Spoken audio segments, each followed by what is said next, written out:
O ataque russo à Ucrânia repercutiu entre parlamentares e até presidenciáveis aqui no país. De Brasília, Yasmin Costa. A invasão da Ucrânia pelas tropas russas gerou forte repercussão na política brasileira. Os presidenciáveis usaram as redes sociais para tratar do assunto. Ciro Gomes, pré-candidato pelo PDT, disse que no mundo não existe mais guerra distante e de consequências limitadas e que os brasileiros precisam se preparar para os reflexos do conflito entre Rússia e Ucrânia, especialmente porque o Brasil tem um governo frágil, despreparado e perdido.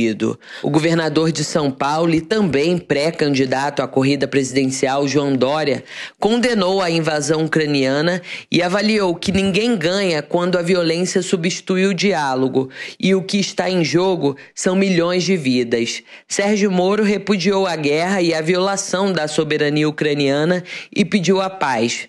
A senadora Simone Tebet, que também é pré-candidata à presidência da República, publicou que o governo federal precisa deixar claro que o nosso respeito é à soberania e aos princípios da não intervenção territorial e que estaremos lutando por uma solução de paz através do diálogo e da diplomacia. Lula disse que ninguém pode concordar com guerra e ataques militares de um país contra o outro. O ex-presidente ainda afirmou que o ser humano tem que criar juízo e resolver suas divergências em uma mesa de negociação. No Legislativo, os presidentes da Câmara e do Senado adotaram um discurso pedindo paz. Em nota, o presidente do Senado, Rodrigo Pacheco, defendeu uma solução diplomática entre Rússia e Ucrânia e disse que existe a necessidade de um diálogo amplo, pacífico e democrático com vista a uma rápida solução negociada que contemple os legítimos interesses das partes envolvidas.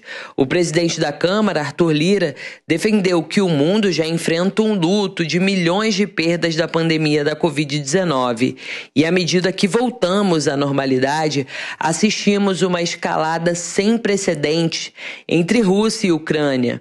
Neste momento, precisamos de paz, entendimento e que duas nações busquem caminhos diplomáticos. O vice-presidente da Câmara, Marcelo Ramos, avaliou que o Brasil precisa condenar claramente a invasão russa à Ucrânia. A deputada Bia Kicis defendeu que essa guerra é resultado da existência de líderes fracos e do desarmamento da população.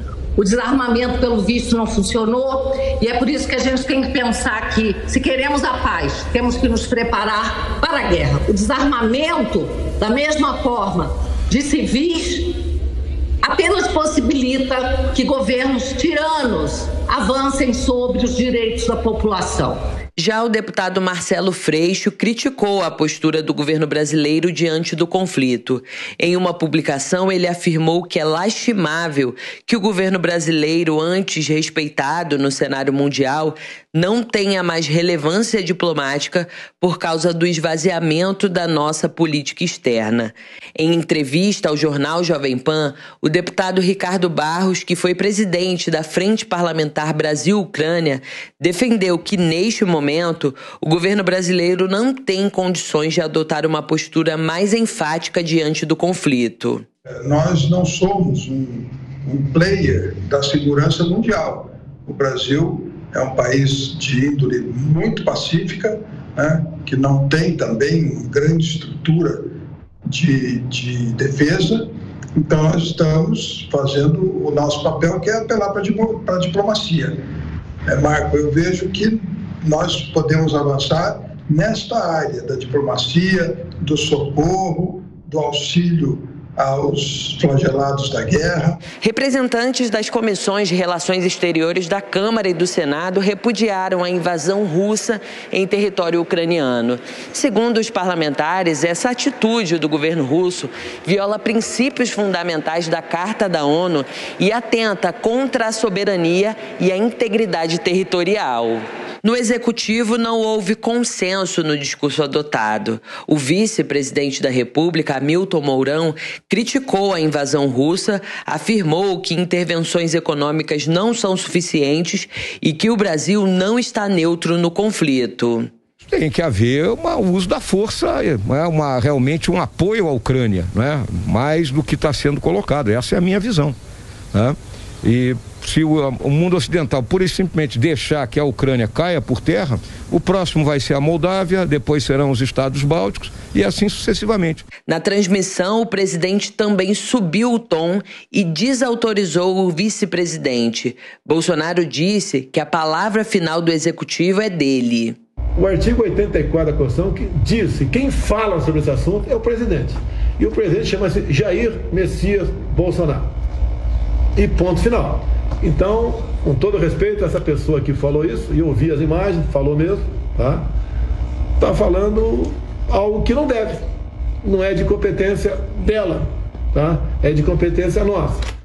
Durante a live semanal, o presidente Jair Bolsonaro reforçou o pedido de paz na região ucraniana. Nós somos da paz, nós queremos a paz. Viajamos em paz para a Rússia, fizemos um contato excepcional com o presidente Putin, acertamos a questão de fertilizantes para o Brasil. Somos dependentes de fertilizantes da Rússia, da Bielorrússia, em grande parte desses países, e o país mais importante no mundo chama-se Brasil. E eu sou o presidente do Brasil. Tudo faremos e tudo que tiver ao nosso alcance, nós faremos pela paz. O presidente também disse que está ouvindo ministros envolvidos com temas antes de tomar uma decisão sobre a posição que o Brasil adotará no âmbito diplomático.